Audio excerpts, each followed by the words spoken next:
Bom dia, meus irmãos, graça e paz. Vamos orar iniciando mais uma aula da nossa escola bíblica. Hoje refletindo sobre a vida, a vida e o pensamento de Inácio de Antioquia, aliás, desculpem. Na aula anterior, o pastor falou da importância de estarmos aprendendo com os pais da igreja, os primeiros líderes da igreja. A gente vem estudando esse livro. Vamos ver agora o segundo capítulo deste livro e aprender um pouco mais sobre esses homens que dedicaram a sua vida à defesa do Evangelho. Oremos. Senhor Deus e Pai, nós te agradecemos, Senhor, por esta oportunidade ímpar de estarmos reunidos na Tua casa, exaltar e louvar o Teu santo nome, Pai.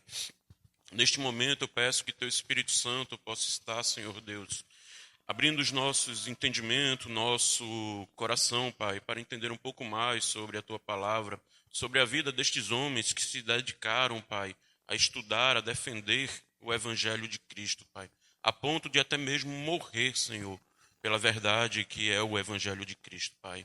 Ó Deus, que este momento seja um momento de glória e louvor ao Teu nome e de edificação da Tua santa igreja, Senhor Deus. Fala aos nossos corações, em nome de Jesus. Amém. Pois bem, meus irmãos, como eu disse para vocês, a gente vai estar vendo um pouco sobre a vida e principalmente sobre o pensamento de Inácio de Antioquia. Antes disso, eu quero trazer para vocês essa passagem que está lá em Filipenses, capítulo 1, versículo 12 e 13, que diz assim: Quero que saibam, irmãos, que tudo o que me aconteceu tem ajudado a propagar as boas novas. Pois todos aqui, incluindo toda a guarda do palácio, sabem que estou preso por causa de Cristo. Pois bem, então a vida de Inácio também reflete um pouco disso, ou muito disso.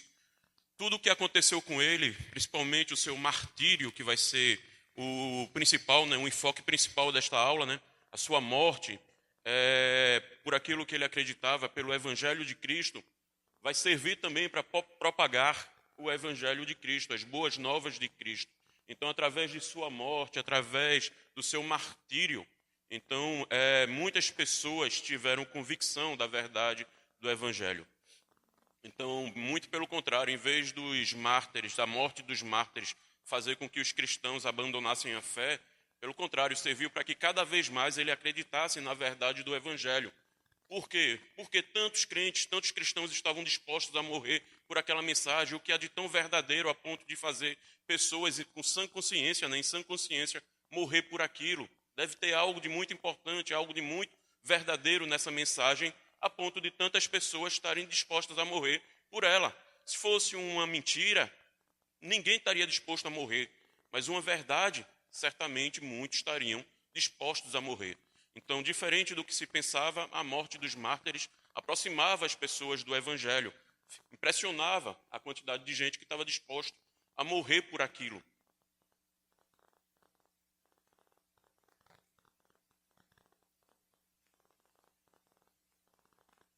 E aí, um pouco sobre a vida de Inácio. Ele nasceu ali, Ele viveu entre 35 e 110 depois de Cristo. Ele foi um dos primeiros líderes cristãos depois dos apóstolos. Então, ele sucede ali, os apóstolos. Então, ele foi discípulo de João. Ele conheceu alguns dos apóstolos, como Paulo.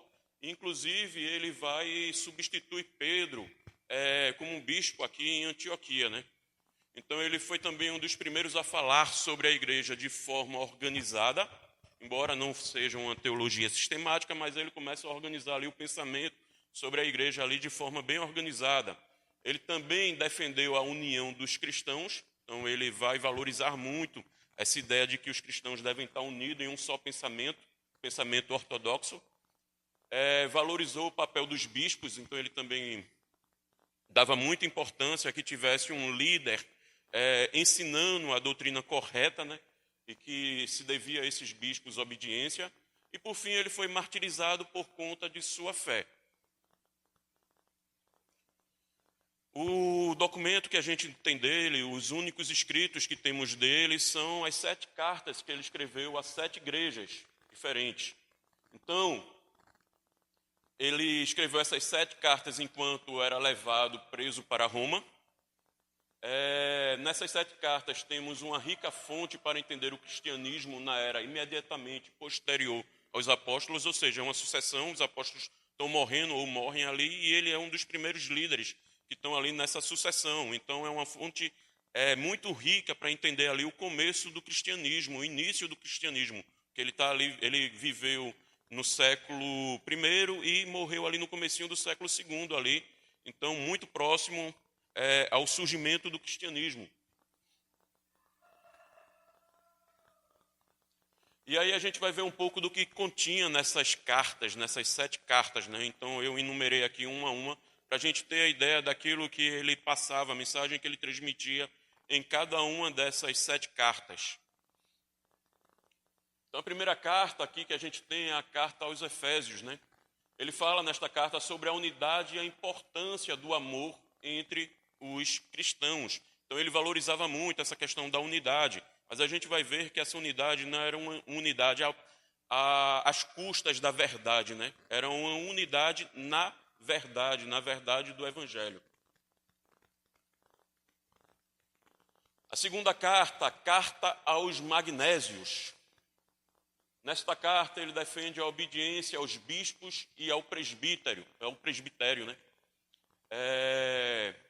E alerta contra o judaísmo. Na convicção dele, na ideia dele, o bispo é vital para a unidade da igreja local, pois um líder ortodoxo pode assegurar a ortodoxia da congregação. Ele não valorizava a existência do bispo simplesmente por ter um bispo, por ter um líder, mas ele achava que era fundamental ter alguém experiente, alguém que cresce de forma correta e que pudesse ensinar e supervisionar esse ensino em cada uma dessas igrejas, ou pelo menos em cada uma das regiões onde esse bispo estaria presente. Então ele defende essa ideia do bispo, inclusive a obediência a esse bispo e aos presbíteros, né? E aí a carta, novamente, carta aos Magnésios. Carta aos Magnésios, a única celebração válida da ceia do Senhor é aquela que o bispo preside. Continuando as ideias da carta, né? Desculpem. Então, a única celebração válida da ceia do Senhor é aquela que o bispo preside, e também o casamento, né? Somente o casamento que seja realizado com o consentimento do bispo também seria válido. Então, o bispo tinha grande importância aí nessas questões. Somente a ceia que fosse ministrada pelo bispo e o casamento que houvesse a permissão do bispo eram considerados ali legais. E aí a gente tem carta aos tralianos, né? Carta à igreja de Trales. Quando a gente lê tudo junto aqui, parece carta aos australianos, né? Mas não é australianos, é a igreja de Trales. Carta aos tralianos. Então, nessa carta aqui, ele já vem advertindo aqui contra falsos ensinamentos e reforça o valor da autoridade da igreja. Então, os escritos dele têm muita ênfase contra as chamadas heresias que vão surgindo na época, né? Então, a gente vai ver aqui um pouco do docetismo, que é uma das heresias que vem surgindo naquele tempo que ele vai combater, como muitas outras. Carta aos Filadélfios. Nessa carta ele vai falar da importância da unidade na fé e da luta contra divisões internas, né? Então, por causa da entrada dessas doutrinas falsas na igreja, então havia muita dissolução, muita divisão na igreja. Ele vai falar da importância da ortodoxia e essa unidade na igreja, o ensinamento certo, criando a unidade na igreja. Tem um fato importante aí, como eu tinha dito para vocês, ele preservava muito essa unidade na igreja. Ele acreditava que a igreja deveria ser unida.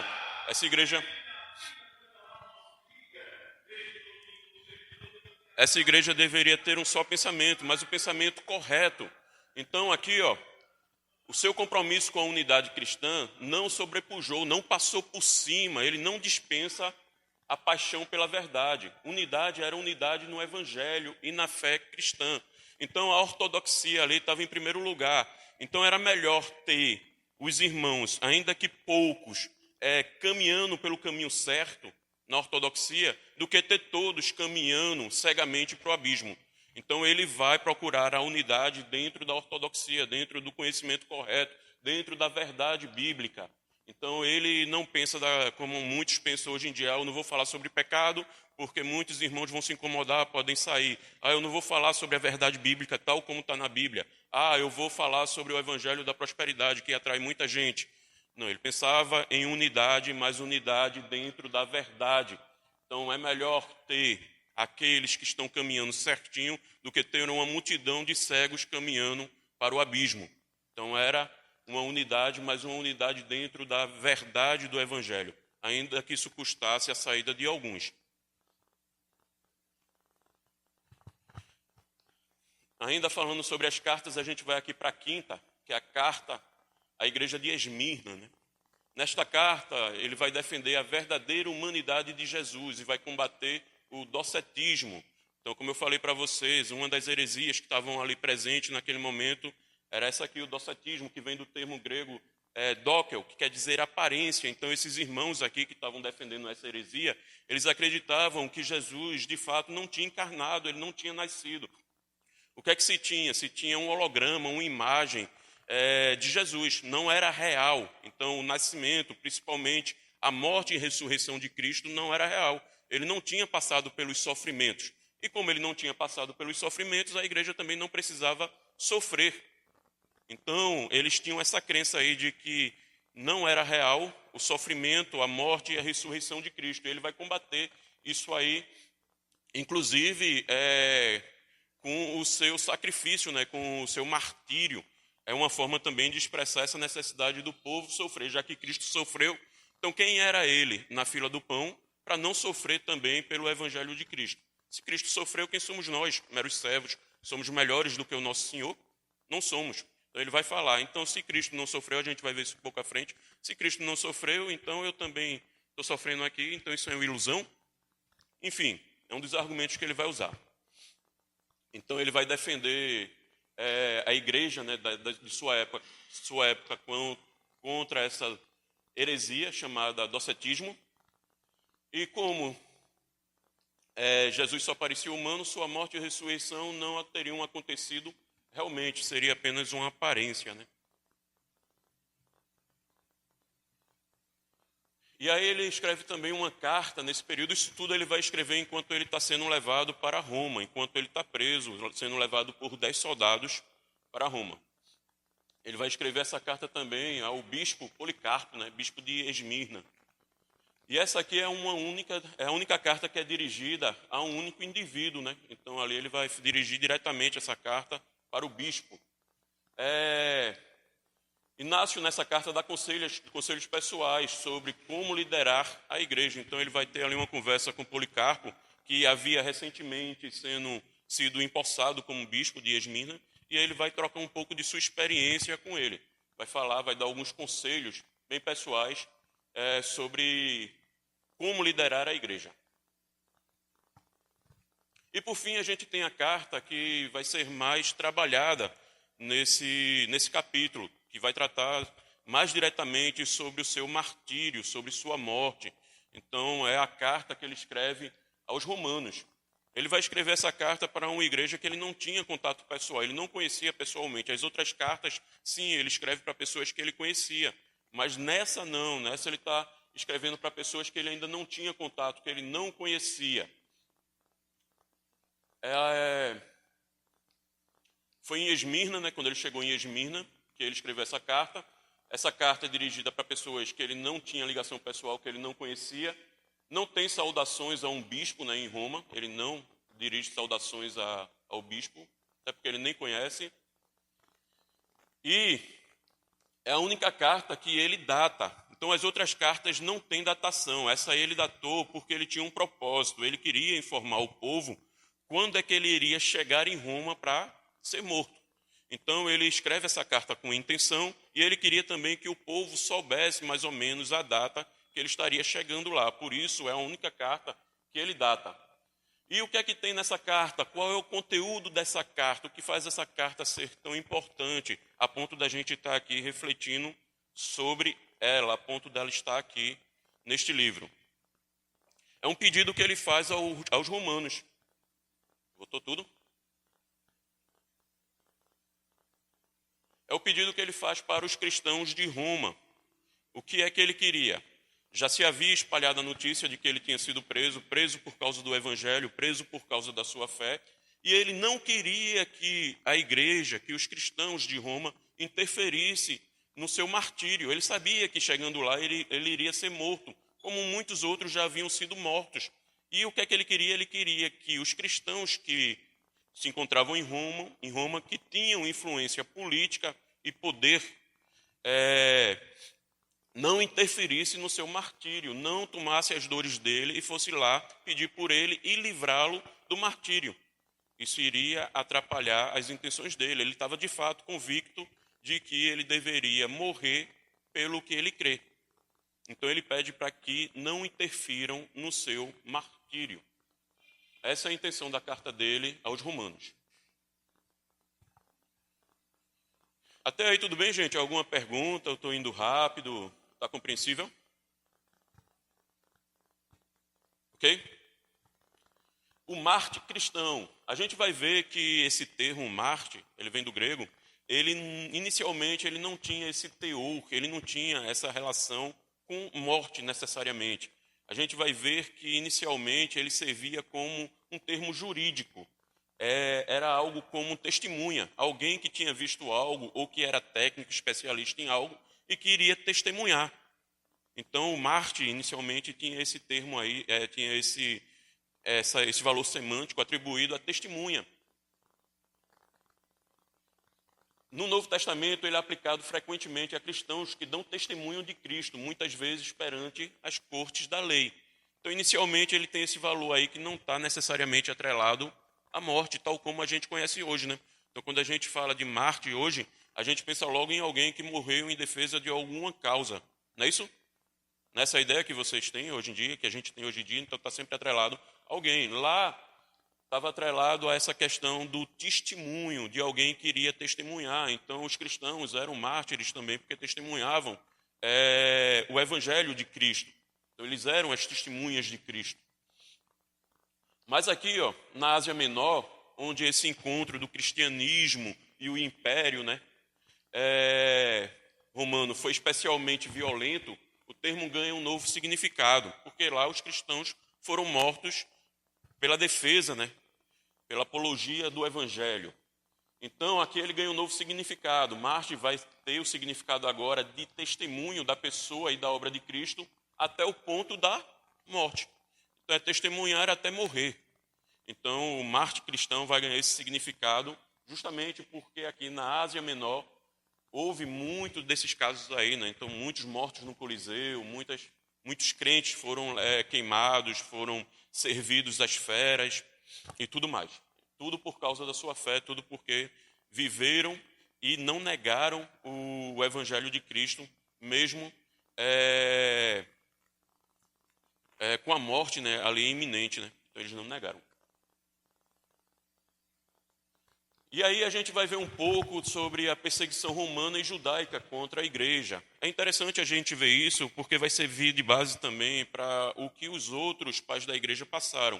Nem todos os pais da igreja viveram em período de perseguição.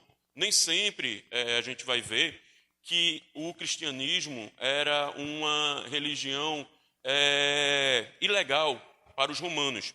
Então a gente vai ver lá com o Edito de Milão, em 313, com Constantino, onde há uma liberdade religiosa, onde todas as religiões são livres, né? Então ali o cristianismo não mais é uma religião perseguida, tem liberdade, há uma liberdade. E em 380, se eu não me engano, a gente vai ter um outro édito, onde aí sim o cristianismo ele passa a ser uma religião oficial de Roma. Então, até então, muitos sofreram a perseguição, primeiramente judaica, como a gente vai ver. Muitos pais da igreja sofreram essa perseguição judaica e outros a romana. Mas nem todos os pais da igreja sofreram essa perseguição.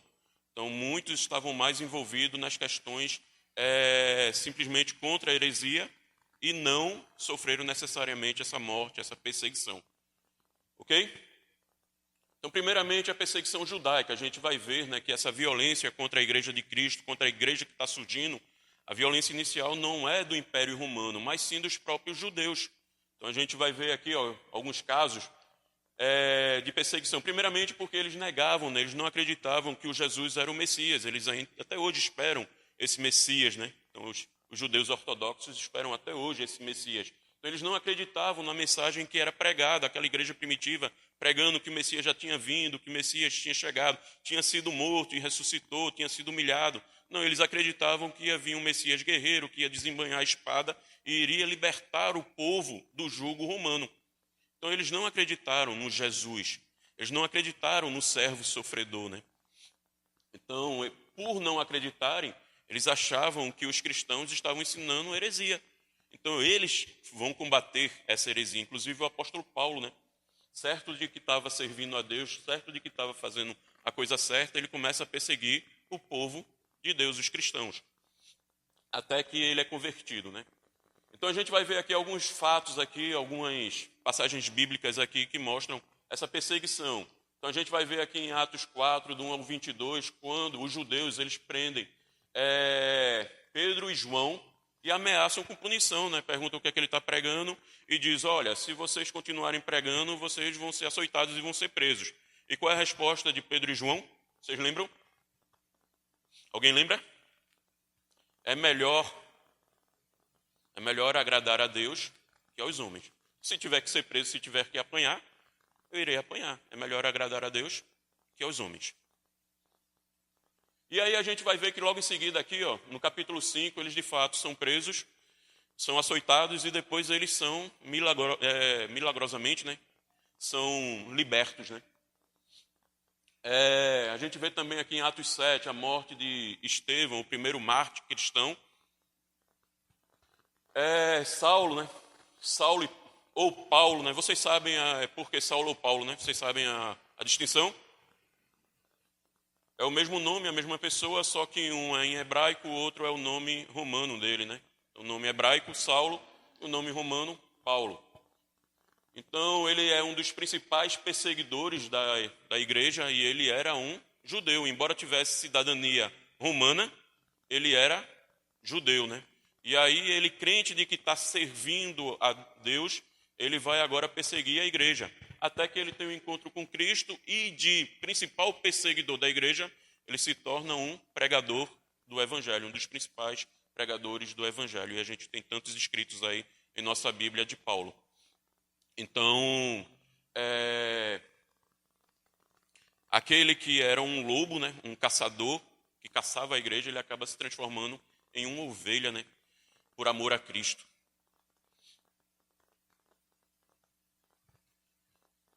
E aí a perseguição continua, né? Então a gente vai ver lá Paulo sendo perseguido por líderes judeus lá de Damasco e de Jerusalém, lá em Atos 9.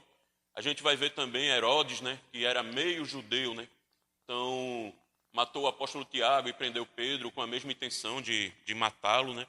Então essa perseguição, Atos 12. A gente vai ver também líderes judeus procurando a ajuda do Estado romano, né? Vai procurar agora apoio de Roma para expulsar o apóstolo Paulo de Corinto. E aí, né, a acusação era a seguinte: Paulo estaria ensinando a adorarem a Deus de maneira que violava a lei romana. Mas aí o Gálio, ele não cai, né, nesse argumento e vai dizer o seguinte, ele entende que isso é uma contenda entre judeus e que não afeta em nada, não tem importância nenhuma para o Império Romano. Beleza, e aí quando é que o Império Romano entra nessa onda de perseguição? Em que momento os cristãos deixam de ser perseguidos apenas pelos judeus e passam a ser perseguidos também pelo Império Romano? No ano de 64. 64 depois de Cristo, tem um grande incêndio no coração de Roma, né? Tem um grande incêndio ali, e pasme, esse incêndio foi causado pelo próprio imperador Nero. E aí muitos já desconfiavam que Nero tinha colocado fogo na cidade, até porque ele queria reconstruir a cidade, uma cidade mais pomposa, de acordo com o poder dele, né, com o status dele. Ele queria algo mais pomposo. E aí muitos já sabiam que tinha sido ele, surgiu esse boato lá, E ele, para livrar a sua cara, ele vai culpar quem? Os cristãos. As pessoas não acreditavam muito nessa história de que tinha sido os cristãos, né? Mas veio a calhar essa ideia pelo seguinte. Tácito vai dizer, né? Tácito, aliás, desculpa. Tácito não acreditava nessa história de que tinha sido os cristãos. Ele duvidava, mas ele via algo bom nisso aí, né? Ele acreditava que os cristãos eram corretamente detestados por seus erros. Embora não tivesse sido o cristão que tinha tacado fogo ali, né, em Roma, mas ele achava que a perseguição, que a morte de cristãos seria justificada pelos seus erros. Que erros eram esses? Ódio da raça humana. Então ele acreditava que os cristãos odiavam a raça humana. E a lógica é a seguinte: pense num paganismo romano, então onde eles acreditavam que havia deuses para tudo e que a própria defesa da cidade de Roma, naquele período era um período de guerra, Roma vivia combatendo ali e tendo muitas conquistas, né, mas também tinha muitos inimigos, e ele acreditava que o poder de Roma e a segurança de Roma estava na mão dos deuses. Eram os deuses que protegiam Roma.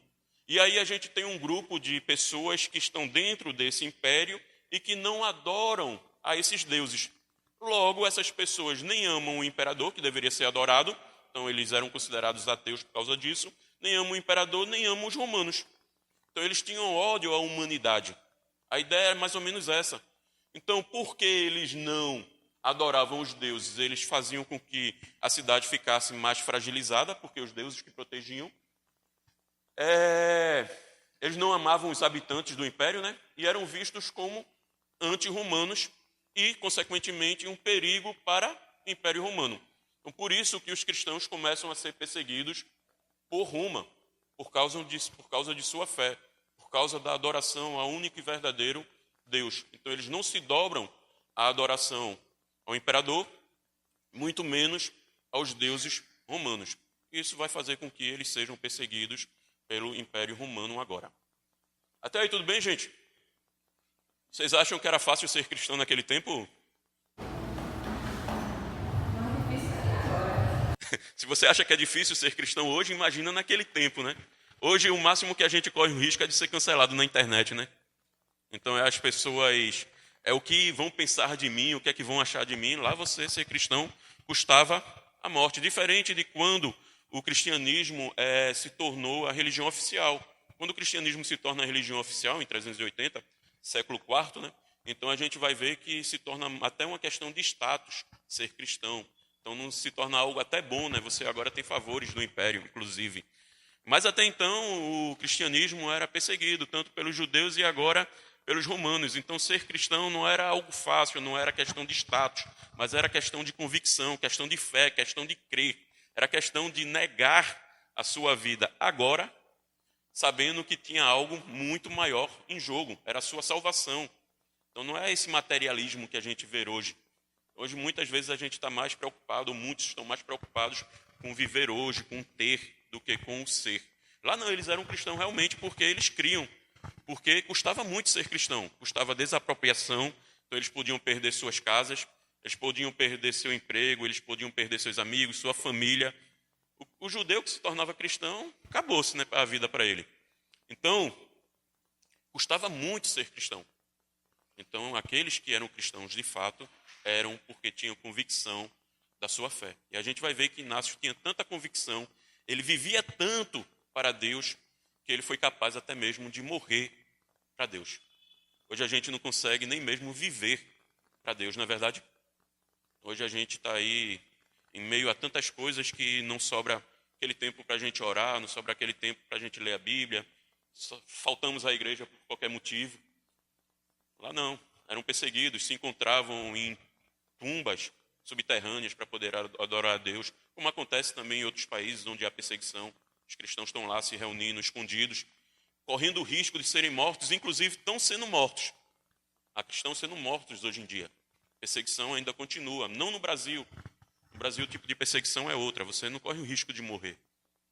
Mas hoje em dia ainda continua a perseguição. E quantos de nós temos essa convicção de que o evangelho é verdadeiro a ponto de não só viver por ele, mas se for preciso, morrer por ele. Pronto, esses cristãos, esses dias, eles tinham essa convicção. Inácio é um desses. Ele tinha essa convicção viva. Pois não, pastor?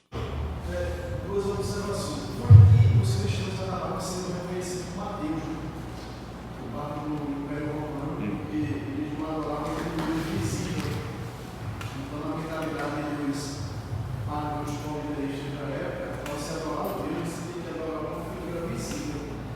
Então, eles foram conhecidos como ateus. E foram perseguidos também, por isso. Mas o ateísmo era visto como um mau sol.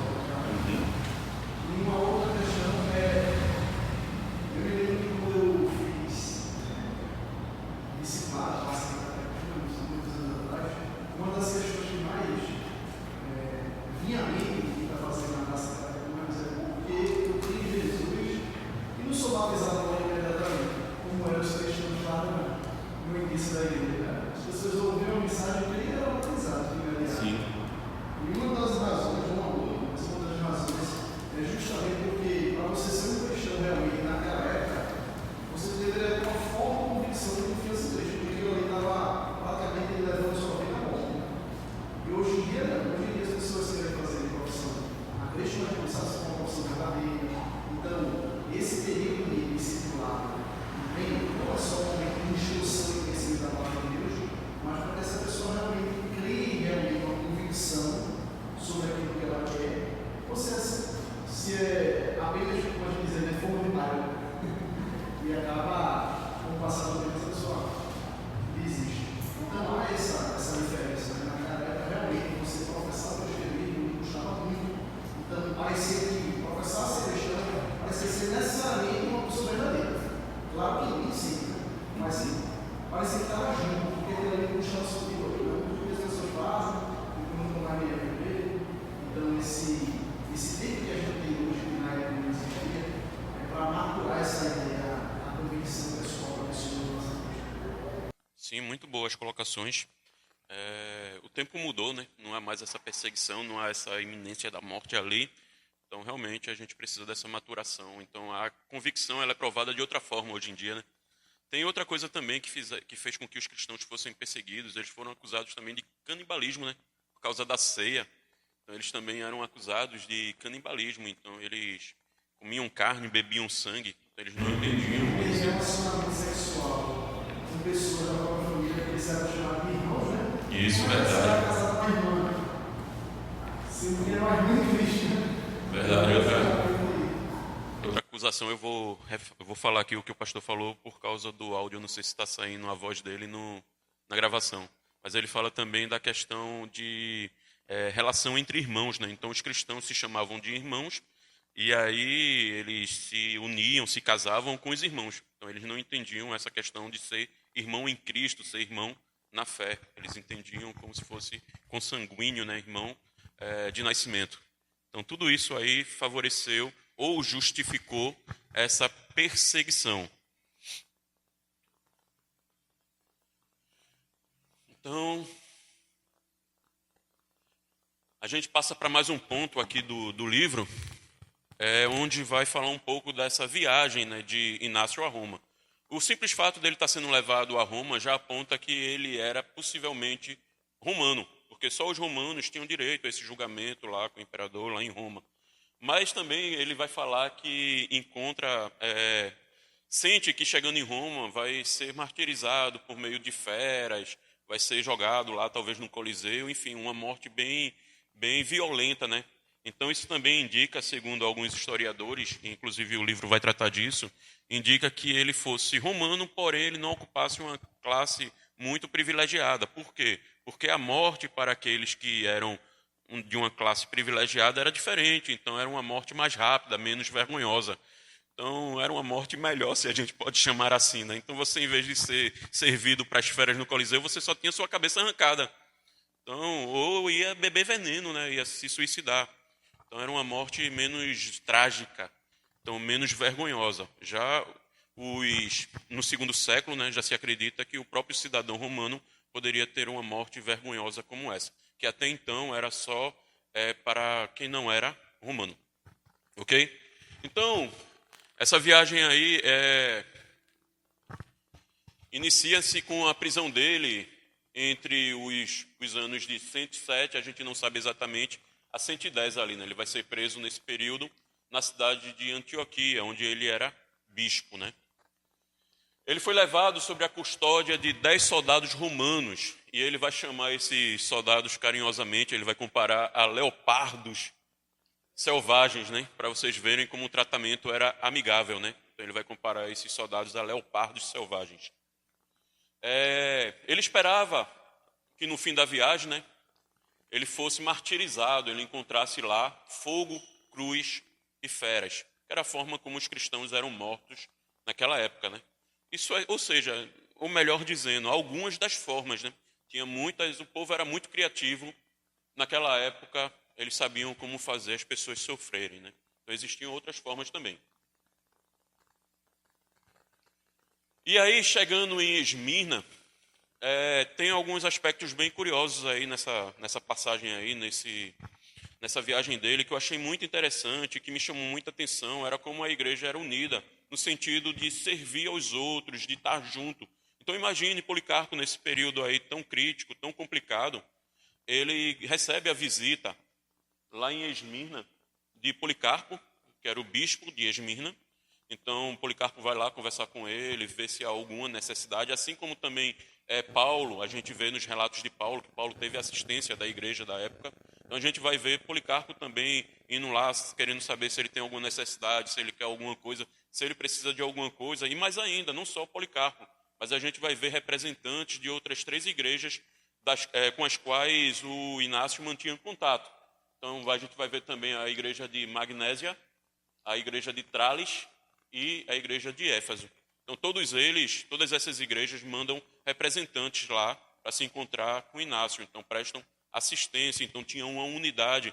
Também mostra o reconhecimento, a importância que o Inácio tinha nessa ortodoxia cristã, nessa defesa da fé, do compartilhar o evangelho, né? Então, ele tinha uma certa importância também nesse sentido, ele tinha esse reconhecimento.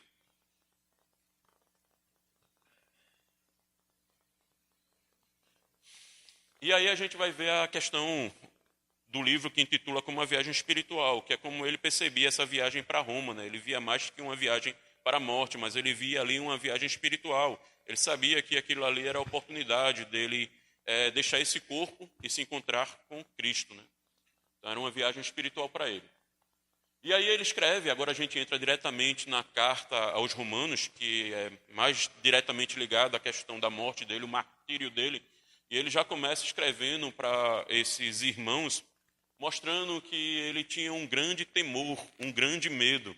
E esse medo não era um medo de morrer, mas ele tinha medo que esses irmãos viessem intervir e fazer com que ele acabasse, de certa forma, escapando do seu martírio. Como eu falei, tinha cristãos influentes lá. Tinham pessoas que poderiam salvar a pele dele. Tinha pessoas que poderiam falar com as autoridades e livrá-lo desse sofrimento.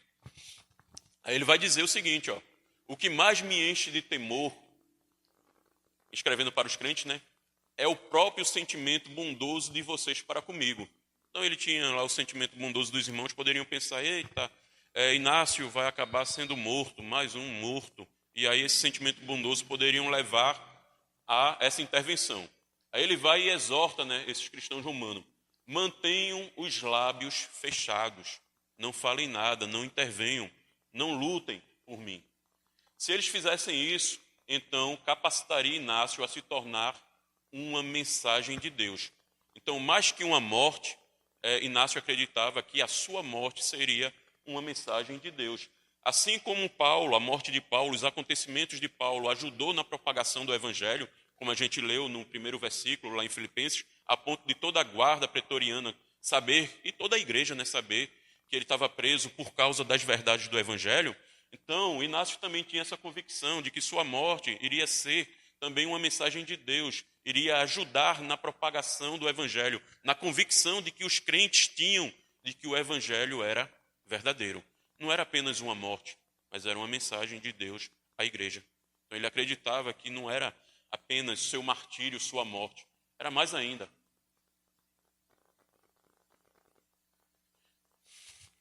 E aí a gente vai ver que o silêncio dos crentes de Roma significaria que Inácio, por seu martírio, poderia proclamar ao mundo a sinceridade de sua fé, a verdade de sua fé.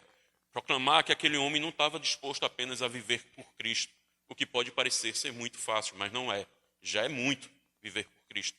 Mas ele estava até mesmo, a fé dele era tão sincera e verdadeira, que ele estava disposto a morrer por Cristo. A afirmação de Inácio de ser um cristão seria então vista como mais do que meras palavras, seria comprovada por obras. Neste caso, a obra seria a própria morte. Então ele estava levando sua convicção de ser cristão a mais do que meras palavras. Ele estava levando as últimas consequências. Sou cristão. Se for preciso morrer por isso, se for preciso perder pai, mãe, amigo, familiar, emprego, casa, ou até mesmo morrer, eu morrerei. E ele diz assim, isso está lá na carta dele, tá? E a gente tem acesso a essa carta. Você consegue encontrar essa carta aos Romanos e outras mais na internet. Inclusive no YouTube tem essa carta lida, tem um videozinho lá, alguém lendo essa carta. Permitam-me ser uma refeição para as feras, pois são elas que podem me proporcionar um caminho para Deus. Eu sou o trigo de Deus, bem moído pelos dentes dos leões, para tornar-me pão mais puro. E aí ele continua. Fogo, cruz, luta com feras, cortes e esquartejamento, fragmentação de ossos e mutilação de membros, até a trituração de todo o meu corpo. Permitam que todo tormento horrível e diabólico venha sobre mim, contanto que eu ganhe meu caminho para Jesus Cristo. Ele não acreditava que seu sacrifício fosse salvífico, claro, mas ele acreditava que esse sacrifício iria proporcionar a libertação deste corpo terreno e ele estaria se encontrando com Cristo, né? Salvo ele já estava, né? E ele diz mais, falando dessa convicção, falando dessa forma de viver cristã, ele escreve para os romanos dizendo o seguinte, e que serve muito para os dias de hoje. Não tenham Jesus em seus lábios e o mundo em seu coração. Ou seja, não adianta professar uma coisa e viver de outra. Então a gente deve viver de forma condizente com aquilo que a gente crê. E foi o que ele fez. Ele recomenda isso aos romanos. E ele continua, né? Então, como eu falei para vocês, ele tinha muito medo, mas muito medo mesmo. Mas não era de morrer, não. Era de que, primeiramente, os romanos, a igreja que se encontrava em Roma, interviesse lá e impedisse a morte dele. Ele também tinha medo de falhar, né? Ele tinha medo, ele era humano. Então ele tinha medo de que aquilo que ele fala não viesse a condizir com aquilo que ele iria vivenciar. Ele tinha medo que no momento que chegasse lá ele temesse e não cumprisse aquilo para o qual ele se dizia chamado, ele tinha convicção de ser chamado. Então, com medo que sua coragem falhasse e de que ele pediria aos crentes romanos que o livrassem, ele vai dizer o seguinte, ele já prevendo que ele poderia ter medo no momento, ele vai dizer, não me ouçam se isso acontecer, ainda que eu vá e implore em pessoa, não cedam ao meu apelo. Em vez disso, mantenham sua submissão a este apelo escrito. Então ele sabia que ele era humano, que ele era falho. Pedro negou a Jesus, pelo menos a primeira vez, né? Porque depois ele sofre uma transformação tão grande que ele também está disposto a morrer por Cristo, depois de ver o Cristo ressurreto. Então ele tinha convicção de sua fragilidade, ele sabia que ele era humano, ele sabia que no momento ele poderia vacilar. Ele vai dizer, ainda que pessoalmente eu peça para que vocês venham a me livrar, não me livrem. Então ele conhecia a si mesmo e ele vai colocar isso a um nível até mais elevado. Ele vai dizer que ele precisa da graça divina, ele vai pedir, orem por mim para que isso se conclua, porque humanamente é impossível, né? Ele vai dizer isso, ele vai falar que pode acontecer. Então ele pede a intervenção divina para que isso se conclua.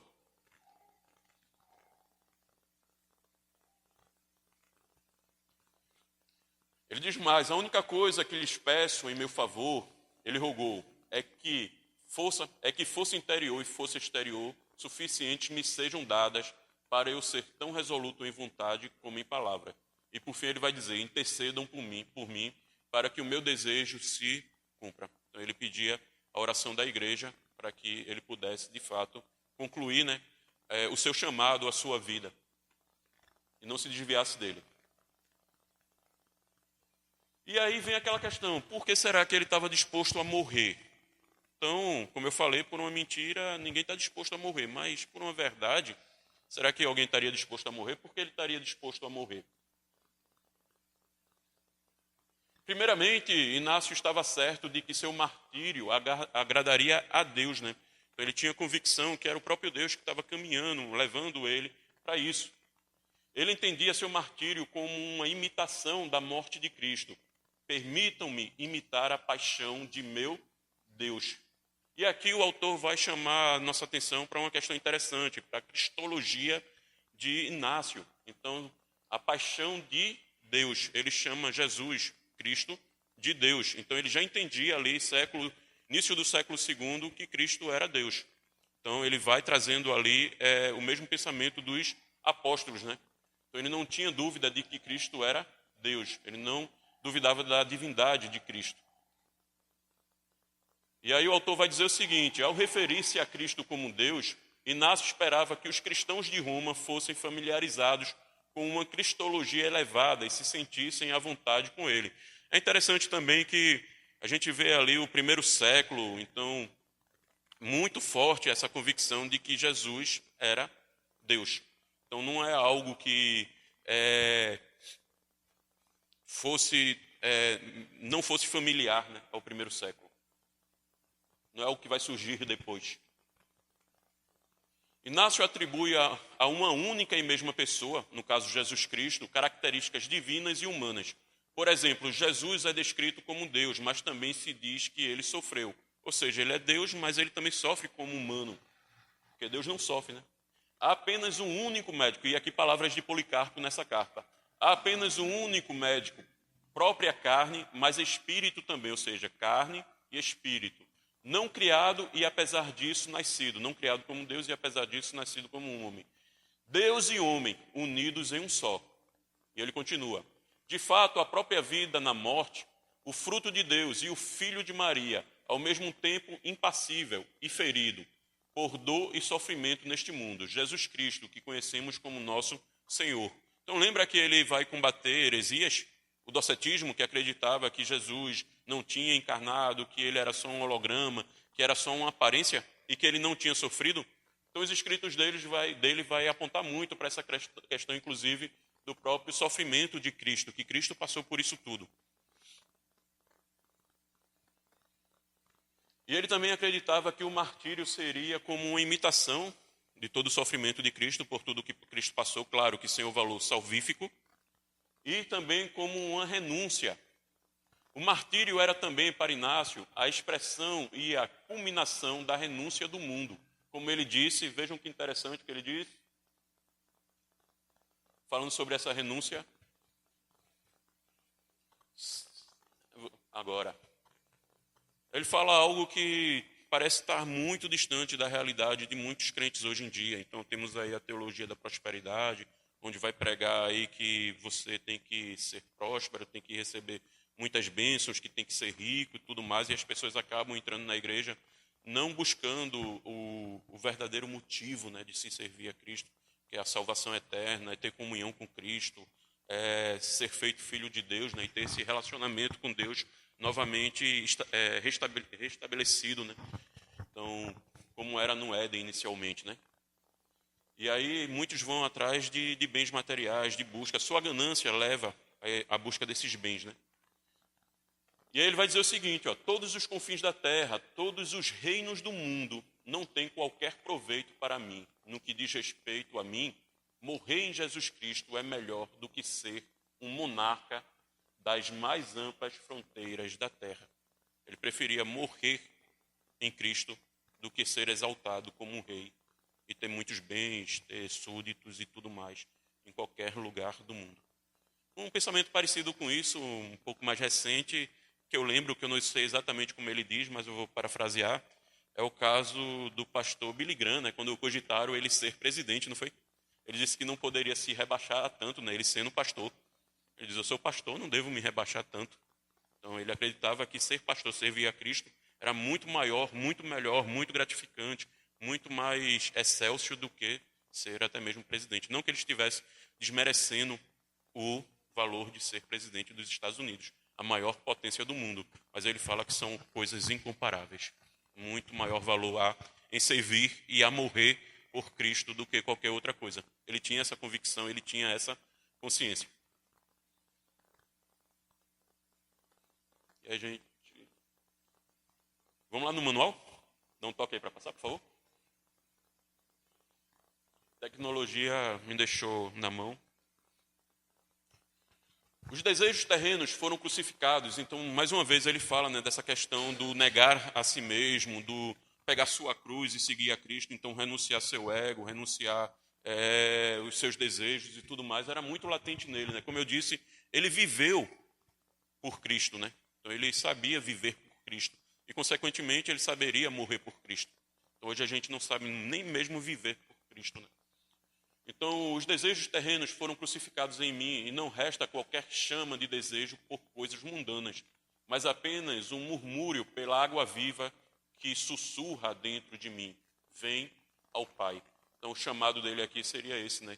Como eu coloquei para vocês, ele via não só essa viagem a Roma como uma viagem material, uma viagem geográfica, mas ele via como uma viagem espiritual também, onde ele estaria indo ao Pai. Pode passar, por favor. Assim, o Espírito estava levando Inácio ao Pai por meio do martírio, e este levar envolvia o morrer para todos os desejos terrenos. Pode passar, a gente vai para a conclusão. Ele também viu o martírio como um dom do Espírito, né? Então, embora a igreja desaprovasse que as pessoas se voluntariassem para o martírio, então a igreja não incentivava que as pessoas fossem lá e se voluntariassem. Não, eu vou morrer hoje, não. Não era isso, era consequência da perseguição, né? Se as pessoas fossem pegas, ok. Se eles foram pegas, então, era a convicção da pessoa. A igreja não dizia, não, hoje vai morrer 3, hoje vai morrer 4, hoje vai morrer 5. Não era nada disso, ok? Então, embora houvesse essa desaprovação, né, do voluntariado, mas havia vários textos cristãos do segundo século que mostram a consciência de que o martírio era um chamado, né, um dom, um charisma, né, do Espírito, que usaria para edificar o corpo de Cristo. Então, como um dom, a distribuição se dá de acordo com a necessidade da igreja, né? Então, nem todos iriam morrer e nem todos os tempos iriam ser necessário esse dom, como a gente entende hoje. Vamos lá? A carta de Inácio aos Romanos é certamente a passagem-chave neste respeito, né, para entender essa questão como um dom. Para Inácio, o martírio era claramente uma maneira de expressar sua devoção pessoal a Cristo e a sua rejeição ao mundo, né? Então, aqui ele como discípulo, ele entendia também que o martírio era como se fosse uma das formas de provar seu discipulado. Então, ele entende isso aqui. Ele entende que ser discípulo de Cristo também é ser, de acordo com o dom recebido, ser martirizado. Mas ele estava cônscio de que havia outros caminhos a serem seguidos como discípulo. Ou seja, já que era questão de dom e o dom não é distribuído a todos, eu posso ser discípulo sem necessariamente morrer, como outros cristãos foram verdadeiramente cristãos, sem necessariamente serem martirizados. Até porque se todos fossem martirizados naquela época, acabou, né? Imagine toda a igreja morrendo. Então, ele vai dizer que, embora ser discípulo para ele envolvesse essa morte também em defesa de Cristo, ele entende que também existia outros caminhos, outras pessoas seriam verdadeiramente discípulos, simplesmente vivendo para Cristo, não necessariamente morrendo. Deu para entender a diferença? Então existiam outros caminhos. Ele era chamado para isso, mas outros não. Inclusive, hoje podemos ser discípulos de Cristo sem necessariamente sermos martirizados, apenas cancelados na internet. Ok? Inácio reflete nas cartas sobre o seu próprio martírio vindouro e vai dizer, né, o que ele o diz sobre si mesmo, como alguém que está indo para a morte, porque é um cristão. Então ele fala, tudo o que ele falou nessa carta sobre o martírio não é uma teologia sistemática, ele não está colocando como um dogma, ele está falando sobre si mesmo, sobre os seus sentimentos, sobre aquilo que ele se sente vocacionado, chamado. Então ele não vai colocar isso como um dogma, como uma regra para os outros, mas ele está falando sobre si. Pode passar. É importante, É importante observar que ele não exortou nenhum dos crentes em Roma, nem quanto a este assunto qualquer de seus correspondentes a unir-se a ele como mártir. Ou seja, ele não saiu propagando, dizendo, vamos todos ser mártires. Ele entendia que o chamado é pessoal, o chamado é de cada um. Então, ele tinha convicção de que seu chamado era esse, de que o martírio era o caminho para se encontrar com Deus. E ele não sai incentivando todos a fazerem o mesmo. É um chamado pessoal para ele, né? Pode passar. Não devemos entender as cartas como uma teologia sistemática sobre o martírio, né? Como eu tinha dito, por fim,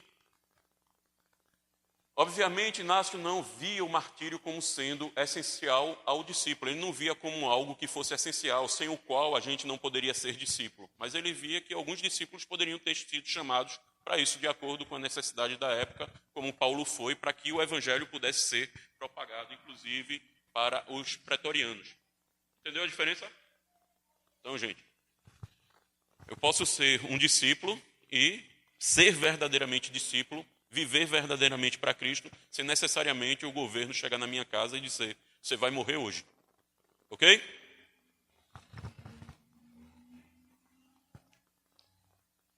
O martírio de Inácio foi uma poderosa defesa da realidade, né? Então, o martírio como uma defesa da fé. É a realidade salvífica da encarnação e da crucificação de Jesus Cristo. Gente, já vai terminar, tá? E aí ele vai combater, aí, como eu falei, as heresias, né? Então, tinha o docetismo, que era muito forte em Esmirna e em Trales, na igreja de Trales, e que negava a morte de Cristo e a ressurreição, né? Então, eles entendiam que se Cristo não morreu, então não precisa também, se Cristo não sofreu, porque a gente tem que sofrer, né? Parece até bem atual, né? Vamos lá. Isso era muito forte nessa questão do docetismo e a gente consegue ver nessas cartas aqui, ó, nessas epístolas do século II. Ó. Então, a epístola de Pedro a Filipe. Então, Jesus é um estranho ao sofrimento. E aqui também vai dizer, ó, nessa primeiro Apocalipse de Tiago, né? Eu nunca sofri de modo algum. Seria Jesus afirmando isso. Pode passar. E aí, respondendo a isso, né? Inácio vai dizer que esses docetas estavam abraçando um termo técnico estava se tornando bem comum naquela época, que é heresia. E ele vai dizer também que eles estavam negando, né, o verdadeiro evangelho e estavam vivendo de maneira... não estavam vivendo de maneira piedosa, porque eles não estavam corrompendo, né, a igreja, recusando-se a participar da ceia do Senhor e a orar junto com a igreja. Pode passar. Na carta à igreja de Esmirna escreveu o seguinte: verdadeiramente perfurado pelos cravos em sua carne humana e sofreu verdadeiramente. Então ele vai mais uma vez dizer que Jesus sofreu e que Jesus de fato existiu em carne e osso, né? Ele vai e sofre, morre e ressuscita. Pode passar.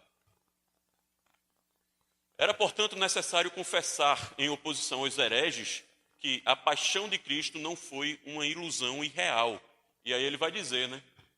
Pode passar. De minha parte, declarou Inácio, sei e creio que ele esteve em verdadeira carne humana, mesmo depois de sua ressurreição. Então ele tinha convicção, ele viveu ali, ele sabia, ele aprendeu dos apóstolos que foram testemunhas oculares, né? Então ele viveu num período onde as pessoas que viram, que testemunharam, quase que não saía. As pessoas que testemunharam lá a morte de Cristo, a ressurreição, estavam vivas e que poderiam negar isso se de fato não tivesse acontecido. Então ele tinha muita convicção sobre isso, porque haviam testemunhas vivas. Muitas pessoas viram Jesus ressurreto. Ele se apresentou para muitas pessoas. Então ele tinha essa convicção, ele poderia dizer que Jesus foi tocado, que Jesus comeu com os discípulos. Pode passar. Opa, tu já tinha passado, não foi? Ele vai falar com um pouco de sarcasmo aí, né? Ele vai dizer, olha, vocês não acreditam que a gente deva sofrer porque Jesus não sofreu. Aí ele vai dizer o seguinte, ó, se eles estavam certos, né? Então, se a vida de Jesus foi apenas uma ilusão, ele vai dizer, então estas minhas cadeias também são ilusórias? Isso que eu estou passando também é uma ilusão? Ele vai dizer, né? Pode passar. Do ponto de vista do docetismo, se Cristo não sofreu realmente, seguir aquele caminho de sofrimento não tinha sentido para qualquer um de seus discípulos, né? Pode passar. Mas o sofrimento de Cristo foi real, e isto validava o sofrimento físico de seu povo, e valida até hoje. E aí ele vai trazer essa citação bem interessante para a gente, que fala o seguinte: com que propósito eu me rendi ao perigo por fogo ou espada, ou feras selvagens? Apenas porque quando estou perto da espada, estou perto de Deus. E quando estou cercado por leões, estou cercado por Deus.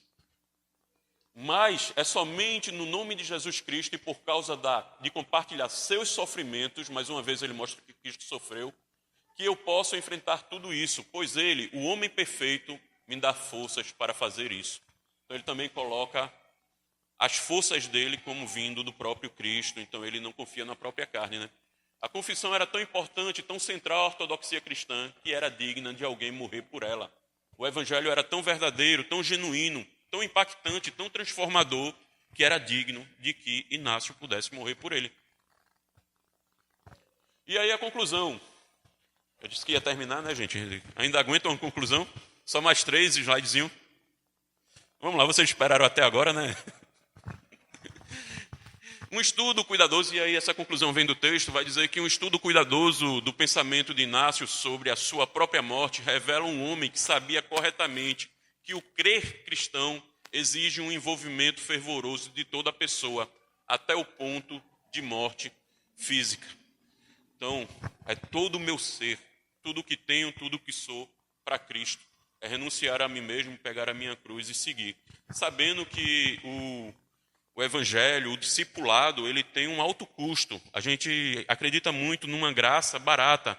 A salvação é por meio de fé, simplesmente é por meio de fé. Então você é salvo não pelos seus atos, não necessita muito para ser salvo. Basta você crer na obra redentora de Cristo. Mas ser um cristão custa muito.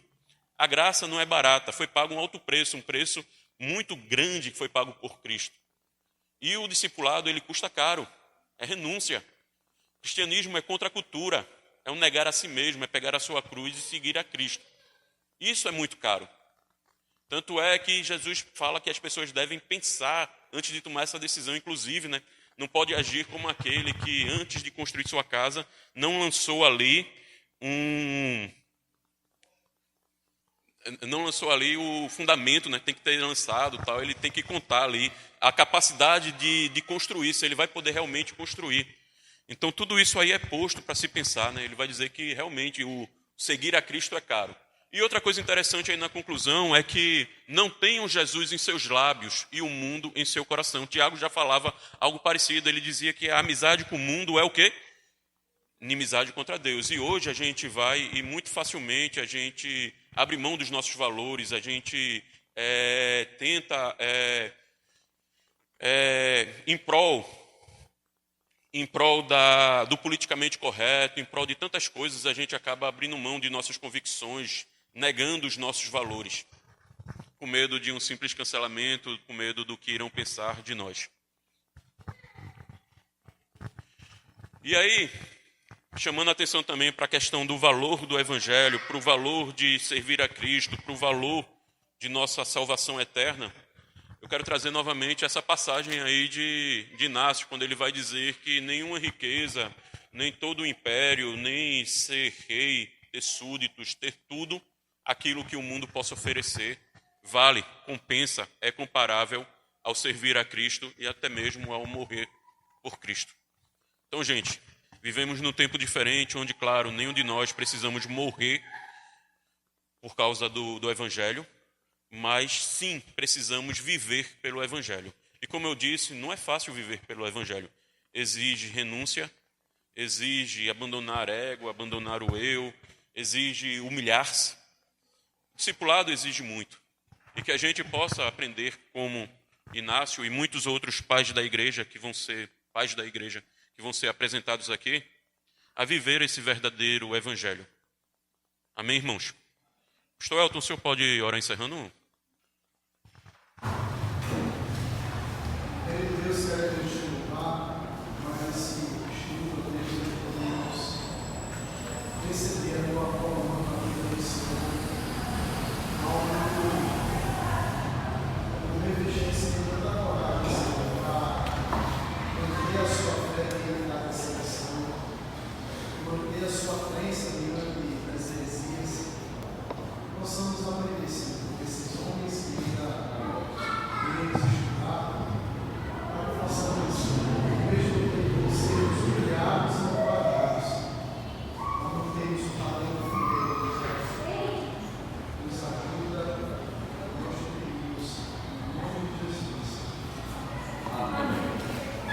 gente, obrigado aí pelo... Sei que excedi um pouquinho o tempo, mas obrigado aí pela paciência.